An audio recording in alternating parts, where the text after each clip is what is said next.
खुशी का।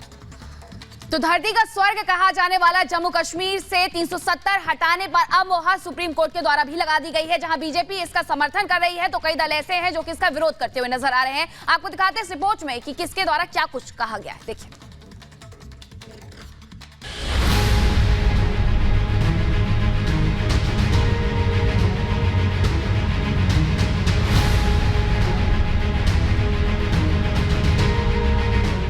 धरती के स्वर्ग कहे जाने वाले जम्मू कश्मीर से 5 अगस्त 2019 को आर्टिकल 370 हटाने के मोदी सरकार के फैसले पर अब सुप्रीम कोर्ट ने भी अपनी मुहर लगा दी है।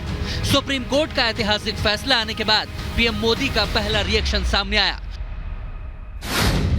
उन्होंने ट्वीट कर लिखा, अनुच्छेद 370 को निरस्त करने पर सुप्रीम कोर्ट का फैसला ऐतिहासिक है और 5 अगस्त 2019 को भारत की संसद द्वारा लिए गए फैसले को संवैधानिक रूप से बरकरार रखता है। प्रगति और एकता की एक शानदार घोषणा है। मैं जम्मू कश्मीर और लद्दाख के लोगों को आश्वस्त करना चाहता हूं कि आपके सपनों को पूरा करने के लिए हमारी प्रतिबद्धता अटूट है।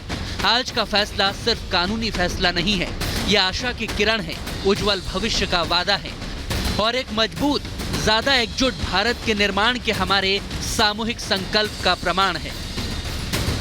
आपको बता दें कि सुप्रीम कोर्ट ने कहा कि आर्टिकल 370 अस्थायी प्रावधान था। संविधान के अनुच्छेद 1 और 370 से स्पष्ट है कि जम्मू और कश्मीर भारत का अभिन्न अंग है। भारतीय संविधान के सभी प्रावधान वहां पर लागू हो सकते हैं। आज का दिन एक ऐतिहासिक दिन है। अब आज के बाद आर्टिकल 370 और 35A के पक्ष में जो दलीलें दी जा रही थी कि नहीं प्रक्रिया का पालन नहीं हुआ या गलत तरीके से अपनाया या पार्लियामेंट ने गलत किया, राष्ट्रपति ने गलत किया, उन सभी बातों पे विराम लग गया है। 5 जजों ने एक मत होकर फैसला दिया है। 5 जजों के बीच में कोई मतभिन्नता नहीं है। सुप्रीम कोर्ट का फैसला आने के बाद राजनीतिक गलियारों में भी गहमा गहमी तेज हो गई।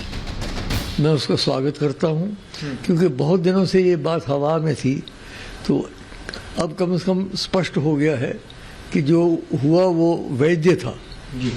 राजनीतिक रूप से चाहे कोई समझे कि नहीं होना चाहिए था, वो बात और है, लेकिन लीगल दृष्टिकोण से, न्यायिक दृष्टिकोण से वो वैध है। एक तो बात ही होगी। उच्चतम न्यायालय की खंडपीठ ने जो निर्णय सुनाया है वो ऐतिहासिक है और निर्णय उसी स्वरूप में है जो संविधान का परिवर्तन और जिस बदलाव को आर्टिकल 370 धारा को समाप्त किया गया था उसके उसी अनुच्छेद के पक्ष में है और ये अपने आप में ऐतिहासिक है। सरकार ने निर्णय लिया, सदन ने निर्णय लिया और अब उच्चतम न्यायालय ने अंतिम रूप से उस पर मुहर लगा दी है।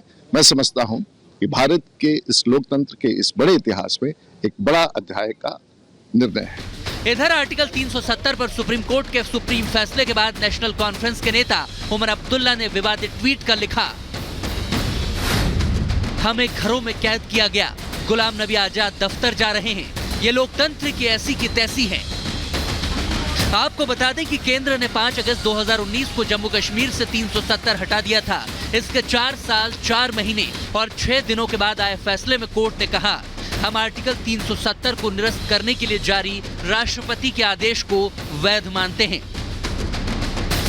डेमोक्रेटिक प्रोग्रेसिव आजाद पार्टी के अध्यक्ष गुलाम नबी आजाद का भी इस मामले पर बयान सामने आया।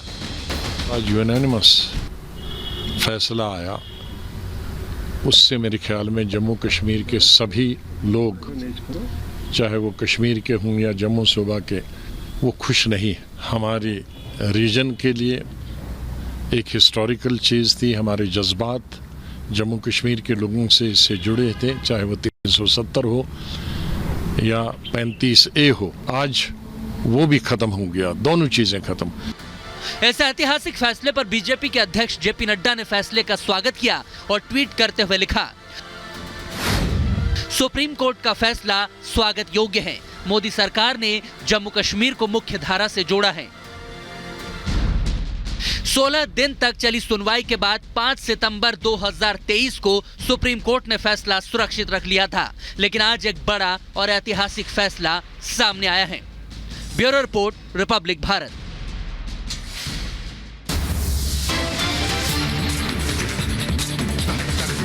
खबरों में फिलहाल वक्त एक छोटे से ब्रेक के बाद आपको दिखाएंगे शाम तक मध्य प्रदेश के मुख्यमंत्री का ऐलान। पूरी खबर एक छोटे से ब्रेक के बाद।